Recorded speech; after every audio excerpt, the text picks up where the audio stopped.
مشکات میں موجود ہے، اللہ کے پیارے رسول صلی اللہ تعالیٰ علیہ وسلم تیمارداری کے لیے گئے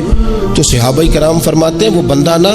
اتنا پتلا نحیف اور لاغر ہو گیا تھا جس طرح چڑیا کا بچہ ہوتا ہے، کمزوری ضعف طاری تھا۔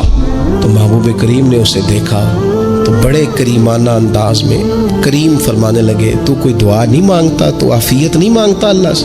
عرض کی یا رسول اللہ صلی اللہ تعالیٰ علیہ وسلم، میں نے اپنے رب کی بارگاہ میں عرض کی ہے مالک قیامت کا عذاب بڑا سخت ہے، میں نہیں برداشت کر سکتا، تو نے اگر مجھے کوئی سزا دینی ہے تو یہی دے لے، قیامت کو نہ دینا۔ کہتے محبوب فرمانے لگے سبحان اللہ، او خدا کے بندے تو رب کی سزا دنیا میں بھی نہیں سہ سکتا، اللہ سے یہ بھی سوال نہ کر، تو رب سے کہہ ربنا آتنا فی الدنیا حسنۃ وفی الآخرۃ حسنۃ وقنا عذاب النار،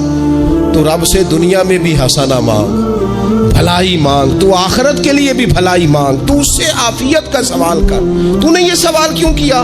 عرض کی یا رسول اللہ کرم ہو گیا ہے، مجھے سمجھ آ گئی، اب میں اسی طرح ہی کروں گا۔ عزیز دوستو، ہم کہاں سہ سکتے؟ ہم دنیا میں رب کی سزا ہم نہیں سہ سکتے، ہم کمزور ہیں، تو گرمی نہیں سہ سکتے، شدید سردی نہیں سہ سکتے، شدت کی بھوک لوگ نہیں سہ سکتے، کوئی آزمائش نہیں سہ سکتے۔ وہ جو لوگ بعض اوقات کہہ دیتے ہیں نا جی فلاں چیز ہمارے اعمال کا نتیجہ ہے، تو میں کیا کرتا ہوں نہ کو یار، ہم تو یہ بھی نہیں سہ سکتے، ہم کہاں برداشت کر سکتے ہیں، ہمیں تو وہ معاف ہی فرمائے،